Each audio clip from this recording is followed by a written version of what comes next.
Okay, Coach, we'll test your epic memory here. November 76, your second game as coach, Springfield, Mass, against West Virginia. Bob Huggins is a player. It winds up being your first loss. Wonder what you remember from that, number one. And is he the only person that calls you Bo? A lot of people from Lions do, and PJ, Carlissimo. There's a few people. All right, what about that game, though? It had to be here's your second game. You beat Harvard in the first, and then he was a pretty decent player on that West Virginia team. Yeah, he's a good player. They hit a good team. We didn't do the things we needed to do. We learned from that game because I think we had to go on the road and play Boston College and Louisville and very, very good teams. And we won. Pretty sure that we won both those games and went on ahead. I think we only lost, maybe a couple games with a regular season that year. I might be misremembering. Very possible. But no, you're pretty good. You lost that one, but won the next 7. Yeah. I think we only lost to St. Bonnie maybe that year in the regular season. I don't know. That might have been a different year, but it was around that time. What kind of player was he, though, quickly? Good shooters, physical player, smart player, real good player. We got him back later that year. We beat him in Syracuse. Next, we'll go to Mike Waters. Jim, I was going to ask you about that same game with Bob Huggins, but to switch it up just a little bit, when you're coaching against somebody, you look out and you're watching a player on the floor, can you tell if that player is going to become like a future coach like Bob did? No, there's no way to really tell that. I think when you do see a coach someday, you can look back a little bit and think, well, he was a smart player. I mean, I always thought I was a smart player, but then I became a not smart coach for a long time. Next, we'll go to Nico Tamarian. Thanks, Audie. Hi, Coach. So often when we get to these previews for the NCAA tournament, it's, what challenges West Virginia present, but really the way you all have been playing, the improvements on both sides of the ball. I mean, how does that set up for this matchup? Is it more just about you executing what you have done the last few games? Well, in the NCAA tournament, you have to play your best. You have to, it's, you just get ready for the next game. And, we've obviously been playing good basketball for a while. I think that we have to not put too much faith or too much think too much about what happened with San Diego State. It's a different game. They had a horrendous shooting night, and that played into the game, the results. West Virginia is a really good basketball team. They have better shooting than they've had at West Virginia for a while.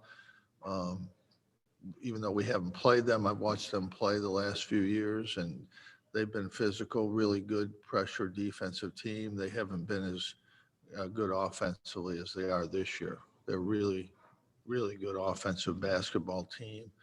And again, they present a tremendous challenge to us. And as would have San Diego State. San Diego State just, our defense was better, but part of it was they missed a lot of shots. They really didn't shoot the ball well. And you have to remember that. Thank you. Next up is Steve McGargy. Pardon? Steve McGargy from the Associated Press. I'm sorry. I was just wondering, you were the only ACC team that won last night, and there weren't any ACC teams seated higher than 4th in the field this year. I was just wondering, from your perspective, what was different about the Atlantic Coast Conference this season versus previous. We weren't quite as good at the top. Obviously Carolina and Duke weren't as good as they've been. Virginia, it was good, but they struggled during the middle of the year. We didn't really have a top 10, 15, top 16 team, top 20 team, really, at the end of the day. We had a lot of good teams. But Georgia Tech, I think, was probably playing as well as anybody, and they lose their best player. They lose the conference player of the year. If he had played, I don't think there's any doubt that they would win the way they've been playing. So that was a big loss for Georgia Tech to lose that guy. And but the league, we didn't have a top 20 team this year, and I think we have good teams. I think NC State was a good team. The teams that made the tournament obviously are good. I think Duke was really playing well at the end of the year. I think they would have had a really good chance to upset Florida State and if they had, they would have gotten in this tournament. It was unfortunate. They were good all year long and didn't have any problems and really isolated, really took care of it. And it's just one guy. And that's sad. But again, like I think NC State's a really good team. If they hadn't, we'd struggle with them. If they'd have beaten us 3 times, they'd have been in the tournament and we'd have been home. So, and then, there was a little fall off at the bottom of the league, but the middle teams, the first 10 teams were, I think, pretty quality basketball teams, but we didn't have those top 20 team that we normally have and have had. We had 3 number 1 seeds not too long ago. Can't remember when, but not too long ago. So, the league just wasn't as good at the top. Next, we'll go to Howard Fendrick. Hi, I want to ask you about the first time, if you can recall, you remember sort of looking at Buddy as a coach-player relationship, maybe instead of father-son, and thought to yourself, this is a guy who can help me win games in the I always was his biggest fan. Jimmy and Buddy, my 2 sons, are a little different. Jimmy's always been confident that he would do whatever it was, whether it was baseball, or golf, basketball. Jimmy still thinks he's the best golfer in the family. He can't break 50, but he actually just has barely started to break 50. But Jimmy has an overload of tremendous confidence, which helps him, and it's helped him become a really good basketball player, really good at a lot of things. And Buddy's always been a little underconfident, and so I've always tried to build him up. His mother is really good at that, telling him how good he is and what he can do. She's been really the force behind Buddy and Jimmy, really, and Sissy. She pushes them in a good way, athletically. I've never really talked to any of the 3 of them that much about their basketball. Buddy the most. Jimmy and I talk basketball all the time. He studies the game, sees the game pretty well. I'm just hoping he takes his 3.9 average in business and does something besides coach with it. But, we'll see how that works out down the road. But I always thought Buddy'd be good because he could shoot the ball. He had the stroke early. Jimmy's shot was a little different, but Jimmy's now a pretty good shooter now. But I thought Buddy's stroke was there. I knew he was going to get bigger. I didn't know if he'd get to be 6'6", but that certainly just helped him. I always had reservations about him playing at Syracuse, but when he played at Peach Jam after his junior year, he led the Nike summer circuit 3-point field goals, and I felt like he's getting better. I knew he would work at the game. He works at the game harder than anybody I've ever seen. He'll work out We play 3 games in a week, take Sunday off. He works out Sunday. In fact, he's worked out twice on Sunday in those exact same situations, a 2-hour strength and conditioning program and a 2-hour individual workout. After games, he'll come and shoot. Yeah, I knew he would work hard. I thought it might take him a little while. His freshman year, he really impacted our program. He won some games, 2 against Pittsburgh, 1 against Boston College, 1 against Miami, that I don't think we would have won without him. In the beginning of the year, his freshman year, he shot about 17% from 3.